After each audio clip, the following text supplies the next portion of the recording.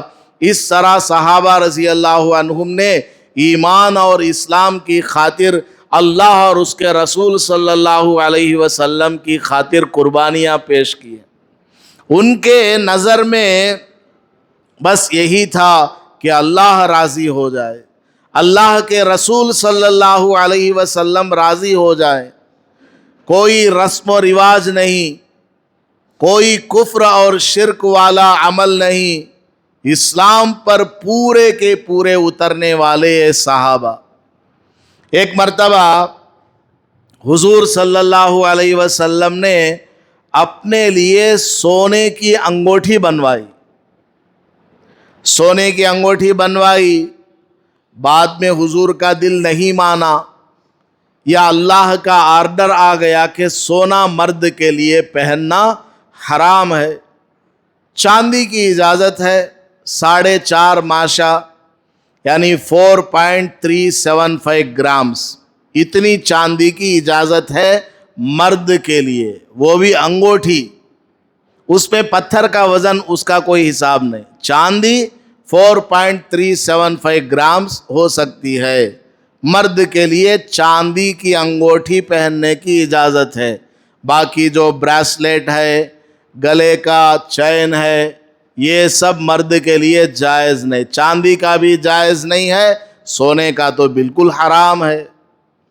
لیکن ہمارے مسلمان کیا ہے، شادی کا دن ہے پہن لیں دے لو، نوشو ہے پہن لیں دے لو، اگر اسی پہنے ہوئے حالت میں اس کی موت آ جائے تو کیا ہوگا؟ حیدرآباد میں ایسے ہی ہوا، ایک دولہا ابھی اس کا نکاح ہونے والا ہے، دولہا وہ گھوڑے پر بیٹھ کر کے شادی محل جا رہا ہے، جا کر ابھی وہ نکاح کے سٹیج پر پہنچنے ہی والا تھا، گھوڑے سے دھڑام سے نیچے گرا سر میں کہیں زبردست چوٹ آئی اور اس کا انتقال ہو گیا۔ موت کا کوئی یقین نہیں ہے، کوئی گارنٹی نہیں ہے کہ کب کس وقت کس کی موت آ جائے گی۔ نکاح کے سٹیج پر موت آ جائے گی، مصلے پر موت آ جائے گی، گاڑی چلاتے ہوئے موت آ جائے گی۔ کوئی آدمی یہ نہیں کہہ سکتا کہ فی الحال میں گناہ کر لوں گا بعد میں توبہ کر لوں گا۔ یہ تو بنی اسرائیل کی یہ عادت ہے کہ فی الحال ہم گناہ کر لیں گے بعد میں توبہ کر لیں گے۔ تو شادی والے دن سونا پہناتے ہیں لڑکے کو، بہت سارے تو پہنتے رہتے ہیں، 24 گھنٹے پہنتے ہیں، ہمیشہ مرد مسلمان سونا چاندی پہنتے ہیں۔ لیکن جو دیندار گھرانے والے سمجھے جاتے ہیں، جو کچھ نمازی روزہ رکھنے والے حاجی وغیرہ سمجھے جاتے ہیں، ان کے گھرانوں میں سونا وغیرہ نہیں پہنتے، لیکن شادی کا وقت آتا ہے تو وہ بھی تھوڑا ہاتھ ہلکا کر دیتے ہیں۔ ہاں آج پہن لیں دے لو۔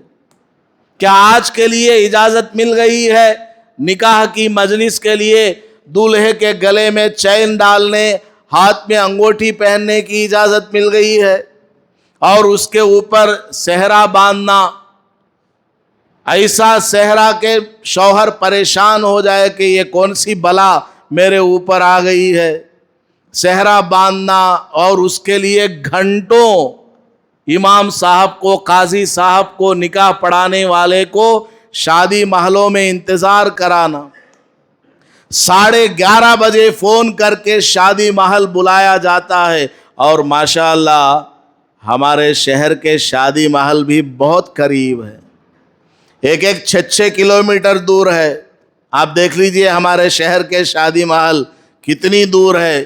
ادھر والا شادی محل بائی پاس والا 6 کلومیٹر ہے پورا ہمارے گھر سے، اور ادھر والا قدری روڈ والا 5 کلومیٹر ہے، اور ادھر والا چتور بس اسٹینڈ والا وہ بھی تقریباً 4 کلومیٹر ہے۔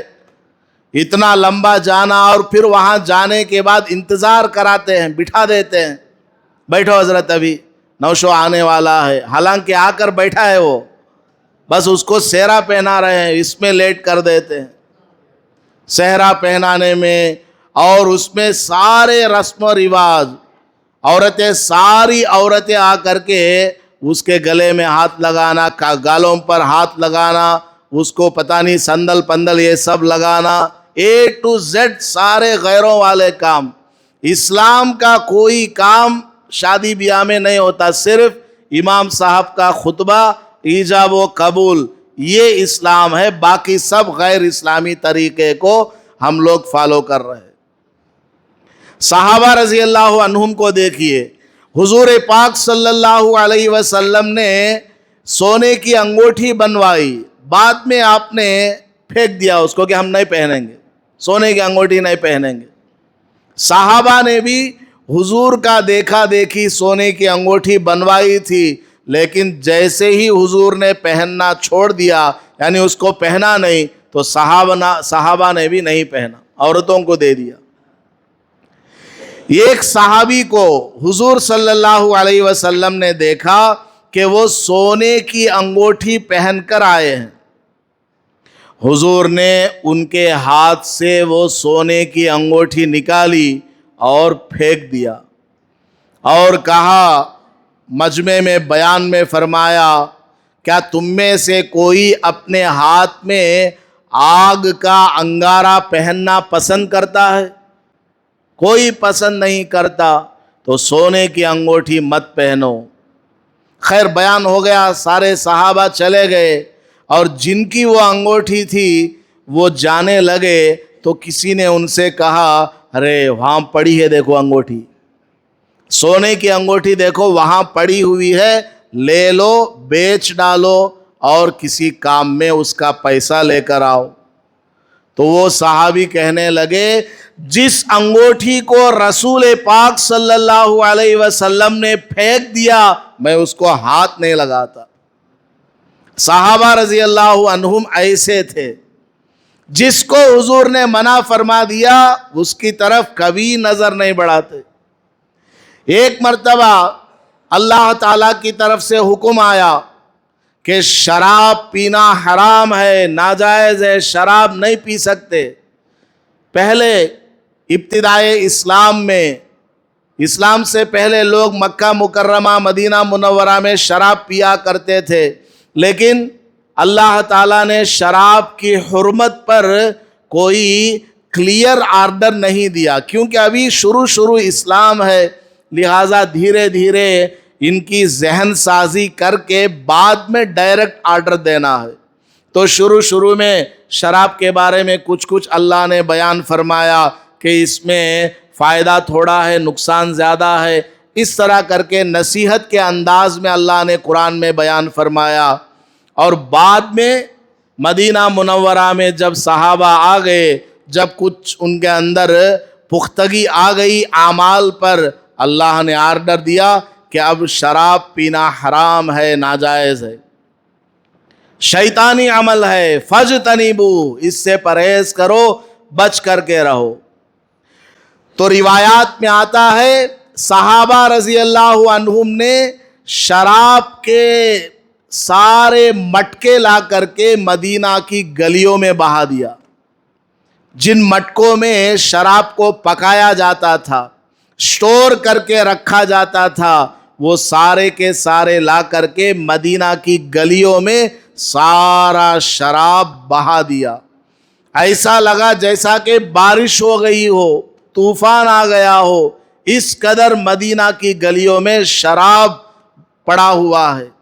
حتیٰ کہ روایات میں لکھا ہے کہ صحابہ رضی اللہ عنہم کو اللہ اور اس کے رسول صلی اللہ علیہ وسلم کے اس آرڈر سے اس قدر شراب سے نفرت ہو گئی کہ صحابہ نے ان تمام برتنوں کو توڑ دیا جن میں شراب تیار کرتے تھے. ہمیں یہ برتن بھی نہیں چاہیے جس برتن کے اندر ہم نے شراب کو تیار کیا ہے. وہ پیالہ جس سے وہ شراب پیا کرتے تھے، اس پیالے کو بھی توڑ دیا کہ ہم اس پیالے کو بھی دیکھنا نہیں چاہتے، کیونکہ اس کو دیکھیں گے تو شراب کی یاد آئے گی، شراب کا نشہ اس کا خیال آئے گا. کہیں ایسا نہ ہو غفلت میں آ کر کے، شیطانی وسوسے میں آ کر کے، یا کسی کے ورغلانے اور بہکانے میں آ کر کے پی نہ لے. شراب کے مٹکوں کو، برتنوں کو، پیالوں کو، سب کو توڑ تاڑ کر کے رکھ دیا.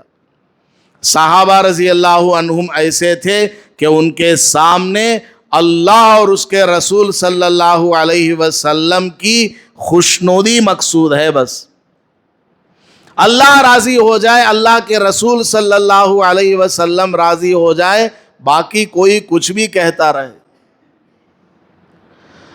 حضرت عمر فاروق رضی اللہ تعالیٰ عنہ خلیفہ ہوئے تو بعض لوگوں نے حضرت عمر سے کہا، خط لکھ کر کے یا کسی ذریعے سے حضرت عمر کو کہا کہ اے عمر، تم بڑے سخت آدمی ہو، حضور کے زمانے میں بھی تم بڑے سخت تھے، حضرت ابو بکر کے زمانے میں بھی تم بڑے سخت تھے، اب تو تم خود خلیفہ ہو گئے اور زیادہ سخت ہو گئے. تو حضرت عمر رضی اللہ عنہ نے اس کے جواب میں ارشاد فرمایا، ہاں میں سخت تھا اس کے لیے جو کہ اللہ کا مخالف ہو. کافروں اور مشرکوں کے لیے میں بڑا سخت تھا حضور کے زمانے میں.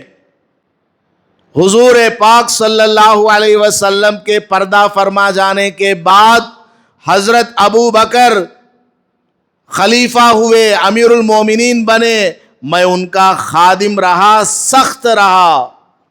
لیکن کس کے لیے سخت تھا؟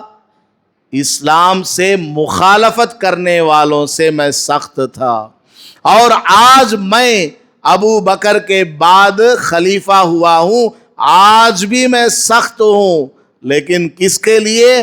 ان لوگوں کے لیے سخت ہوں جو اسلام سے مخالفت کرتے ہیں، جو اسلام کو ماننے والے ہیں، اسلام پر چلنے والے ہیں اور اسلامی تعلیمات کو فالو کرنے والے ہیں. میں ان کے سامنے اپنے پر بچھا دوں گا۔ حضرت عمر کے بارے میں آتا ہے راتوں میں گشت کیا کرتے تھے۔ راتوں میں حضرت عمر فاروق رضی اللہ تعالیٰ عنہ مدینہ منورہ کی گلیوں میں گشت کیا کرتے تھے۔ ایک مرتبہ حضرت عمر نے دیکھا کہ مدینے کے بارڈر پر، جیسے شہر کا بارڈر ہوتا ہے، مدینے کے کنارے پر کہیں پر آگ جل رہی ہے، روشنی سی آ رہی ہے، ایسا لگتا ہے کہ کوئی نیا آدمی مسافر یہاں آیا ہو۔ حضرت عمر رضی اللہ تعالیٰ عنہ وہاں پر تشریف لے گئے۔ جا کر کے دیکھا تو ایک خیمہ لگا ہوا ہے چمڑے کا، ابھی تازہ تازہ لگا ہوا ہے، یہ آدمی مدینے کا معلوم نہیں ہوتا۔ حضرت عمر نے جا کر کے دیکھا تو ایک آدمی باہر بیٹھا ہوا ہے۔ پوچھا کون ہو؟ کہنے لگے میں مسافر ہوں، یہاں امیر المومنین سے ملنے آیا ہوں۔ وہ مسافر کیا بولتا ہے؟ امیر المومنین عمر سے ملنے آیا ہوں، رات ہو گئی تو یہاں میں بیٹھا ہوں۔ حضرت عمر نے نہیں بتایا میں پرائم منسٹر، میں لیڈر، نہیں بتایا، کچھ نہیں بولے، خاموش تھے۔ پوچھا اندر کون ہے؟ وہ آدمی کہنے لگا اندر میری بیوی ہے، ابھی جو ہے وہ حاملہ ہے، شاید ولادت کا وقت قریب آ گیا، تو میں یہاں انتظار میں بیٹھا ہوں، کوئی عورت ملے تو ان کے پاس بھیجوں۔ حضرت عمر رضی اللہ تعالیٰ عنہ فوراً دوڑے ہوئے اپنے گھر آئے اور اپنی بیوی کو جگایا اور کہا فلاں فلاں سامان لے لو، تیل لے لو، لکڑی لے لو آگ جلانے کے لیے، اور کھانے پینے کا سامان اور کچھ کپڑے وغیرہ لے لو، فوراً نکلو یہاں سے۔ رات میں بیوی کو جگایا، بیوی اٹھی اور سارا سامان پیک کیا، آئی تو دیکھا وہاں پر عورت جو ہے درد ذہ میں تڑپ رہی ہے، ڈیلیوری کا وقت ہے۔ حضرت عمر رضی اللہ عنہ کی بیوی اندر جو ہے چلی گئی اور اس کی خدمت میں لگ گئی، اور حضرت عمر رضی اللہ تعالیٰ عنہ ادھر ادھر سے لکڑیاں وغیرہ چن کر کے مزید آگ جلانے کی تیاری میں لگ گئے۔ تھوڑی دیر کے بعد اندر سے بچے کی آواز آئی۔ الحمدللہ بچہ ہو گیا، کسی بھی طرح کی پریشانی ماں کو بھی نہیں ہوئی، بچے کو بھی نہیں ہوئی۔ حضرت عمر رضی اللہ تعالیٰ عنہ جب ادھر ادھر لکڑیاں اکٹھا کرنے کے لیے گئے، حضرت عمر کا جو خادم تھا ساتھ میں، وہ وہیں دروازے پر تھا۔ تو وہ جو مسافر آدمی، اس عورت کا شوہر باہر تھا، اس نے اس سے پوچھا خادم سے، ارے بھائی یہ بڑے آدمی کون ہیں جو میری اتنی خدمت کر رہے ہیں، اپنی بیوی کو بھی لا کر کے کام کروا رہے ہیں؟ تو وہ خادم کہنے لگا یہ وہی عمر ہے جن سے ملنے تم آئے ہو، خلیفہ ہیں، امیر المومنین ہیں۔ وہ آدمی فوراً کھڑا ہو گیا اور حضرت عمر رضی اللہ تعالیٰ عنہ کے سامنے ہاتھ باندھنے لگا۔ حضرت عمر نے کہا نہیں، میں تمہارا خادم ہوں، نوکر ہوں، تمہارا خدمت گزار ہوں، خلیفہ اپنی جگہ، تم ایک انسان ہو، ضرورت میں ہو، لہٰذا تمہاری خدمت کرنا میری ذمہ داری ہے۔ حضرت عمر رضی اللہ تعالیٰ عنہ ایسے۔ حضرت عمر رضی اللہ عنہ کے دور خلافت میں مصر فتح ہوا، ایجپٹ، مصر کو فتح کیا کون؟ حضرت عمرو ابن العاص رضی اللہ عنہ نے۔ جب مصر فتح ہوا، وہاں پر جون کا مہینہ آیا، جون کا مہینہ، تو وہاں کے لوگوں نے آ کر کے وہ جو گورنر تھے عمرو ابن عاص رضی اللہ تعالیٰ عنہ، مصر کے گورنر تھے، مدینہ میں حضرت عمر خلیفہ تھے، وہ مقرر کرتے تھے تم فلاں جگہ کے گورنر، فلاں جگہ کے گورنر وغیرہ۔ تو مصر میں جو گورنر تھے حضرت عمرو ابن العاص رضی اللہ عنہ، ان کے پاس مصر کے لوگ آئے جون کے مہینے میں، آ کر کے کہنے لگے کہ دیکھیے ہمارے یہاں کا ایک رواج ہے، ہمارے یہاں ایک رسم چلتی ہے، وہ کیا؟ یہاں ایجپٹ میں مصر کے اندر ایک دریا ہے، دریائے نیل، دنیا میں بڑی بڑی ندیوں میں ہے،